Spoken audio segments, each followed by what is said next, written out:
5 जून को लगने जा रहा है साल का दूसरा बड़ा चंद्र ग्रहण। चंद्र ग्रहण एक ऐसी खगोलीय घटना है जिसका असर इस धरती पर रहने वाले हर जीव पर होता है। कुछ लोग इस बात को मानते हैं, कुछ लोग नहीं मानते। ज्यादातर लोग मानते हैं कि धर्मों में ग्रहण की बात तो की गई है लेकिन इसमें कोई सच्चाई नहीं है। लेकिन दोस्तों, जब ग्रहण का बुरा असर हमारी जिंदगी पर होता है तब हमें समझ आता है कि ये बातें सच हैं। तो दोस्तों, आप इस वीडियो को पूरा देखें क्योंकि आज मैं आपको बताने वाला हूँ कि 5 जून को लगने वाले चंद्र ग्रहण में किन बातों का आपको विशेष ध्यान रखना है। खासकर गर्भवती महिलाओं को ग्रहण के समय में बहुत ध्यान रखना होता है ताकि ग्रहण का असर उनके शिशु पर बिल्कुल ना हो। तो आइए शुरुआत करते हैं ग्रहण के समय से।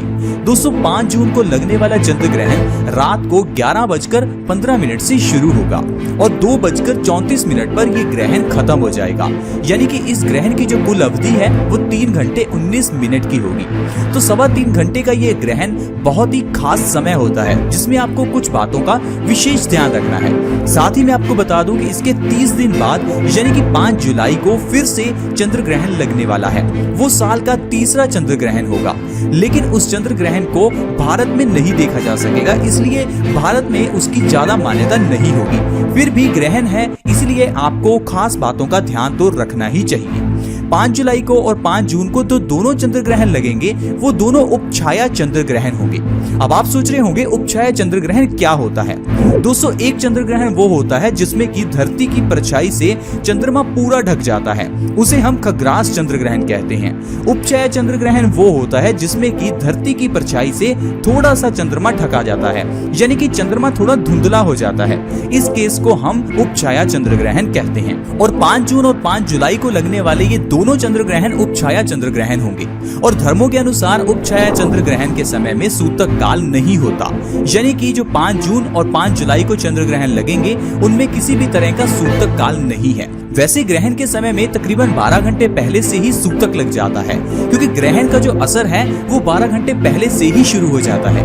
लेकिन ये उपछाया चंद्र ग्रहण है, इसलिए इसमें सूतक काल मान्य नहीं है। लेकिन जो ग्रहण का समय है यानी कि 5 जून 11:15 से लेकर 2:34 तक का, उस समय में आपको बहुत सी बातों का ध्यान रखना है। सबसे पहले जिस बात का आपको ध्यान रखना है वो है कि ग्रहण के समय में आपको घर से बाहर नहीं निकलना। खासकर छोटे बच्चों को, बुजुर्गों को और प्रेग्नेंट लेडीज को, इन्हें तो घर से बाहर बिल्कुल भी नहीं निकलना, क्योंकि इन पर सबसे ज्यादा ग्रहण का असर होता है। इसके अलावा अगर आप ग्रहण को देखना चाहते हैं तो आप इसे नंगी आंखों से बिल्कुल ना देखें, क्योंकि ग्रहण के समय जो चंद्रमा से रेज निकलती हैं वो हमारी आंखों के लिए काफी हार्मफुल होती हैं, इसलिए आप ग्रहण को नंगी आंखों से बिल्कुल ना देखें।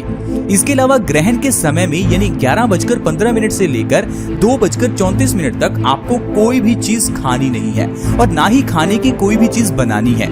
अब आप सोचेंगे ऐसा क्यों? दरअसल दोस्तों, ग्रहण का एक ऐसा समय होता है जिस समय पर खाना बहुत तेजी से सड़ता है, यानी कि खाना जहर की तरफ चला जाता है। इसलिए अगर आप ग्रहण के समय में कोई खाना बनाते हैं वो ना ही पौष्टिक रहता है और ना ही वो शरीर के लिए अच्छा होता है। इसलिए अगर आप कोई भी चीज ग्रहण में खाते हैं तो वो आपके शरीर को नुकसान करती है। इसीलिए सभी धर्मों में कहा गया है कि ग्रहण के समय में कुछ भी खाना पीना नहीं चाहिए। खासकर प्रेग्नेंट लेडीज को ग्रहण के समय में कुछ भी नहीं खाना। ग्रहण के समय में आपको सोना भी नहीं होता, क्योंकि ग्रहण के समय में अगर आप लेटते हैं तो आपकी बॉडी उस नेगेटिव एनर्जी को ज्यादा अट्रैक्ट करती है, जिससे कि आपकी बॉडी पर ग्रहण का असर सबसे ज्यादा होता है। ये ठीक उसी तरह है जिस तरह से महाशिवरात्रि के दिन हमें जागना होता है। महाशिवरात्रि भी एक ऐसी रात होती है जिसमें कि हमें सोना नहीं होता, क्योंकि महाशिवरात्रि के समय भी ब्रह्मांड में एक ऐसी एनर्जी होती है जो आपकी बॉडी के लिए काफी इंपॉर्टेंट है। लेकिन इस ग्रहण के समय में अगर आप सो जाएंगे तो आपकी बॉडी नेगेटिव एनर्जी को अट्रैक्ट करेगी, जो कि आपके मानसिक और शारीरिक दोनों विकास पर असर डालेगी। इसी कारण से आपको ग्रहण में सोना बिल्कुल भी नहीं है। ग्रहण में आपको एक और चीज का ध्यान रखना है, ग्रहण शुरू होने से पहले ही आपको घर के खाने और पीने की वस्तुओं में तुलसी का पत्ता डाल देना है। तुलसी का पत्ता दरअसल ग्रहण के बुरे प्रभाव को रोकता है, यानी कि वो खाने को सड़ने से, खाने को जहर बनने से रोक देता है। ग्रहण खत्म होने के बाद आपको तुलसी का पत्ता निकाल कर फेंकना है। ऐसा नहीं कि ग्रहण खत्म होने के बाद आप उस तुलसी के पत्ते को खा लें, आपको तुलसी के पत्ते को फेंक देना है। फिर आप उस खाने को खा सकते हैं, लेकिन खाने से पहले आपको ग्रहण खत्म होने के बाद नहाना जरूर है, क्योंकि बहुत से लोग ग्रहण खत्म होने के बाद नहाते नहीं हैं। दरअसल दोस्तों, जब हम नहाते हैं तो ग्रहण का असर हमारी बाहरी बॉडी के ऊपर से निकल जाता है। ये बहुत ही इंपॉर्टेंट है। प्रेग्नेंट लेडीज को ग्रहण खत्म होने के बाद जरूर नहाना चाहिए। खासकर प्रेग्नेंट लेडीज को ग्रहण के समय में कोई भी काम नहीं करना, जैसे कि उनको तीखी वस्तु से कोई भी काम नहीं करना, उनको सब्जी नहीं काटनी, कोई सिलाई का काम नहीं करना, नाखून नहीं काटने, चाकू छुरी से कोई काम नहीं करना।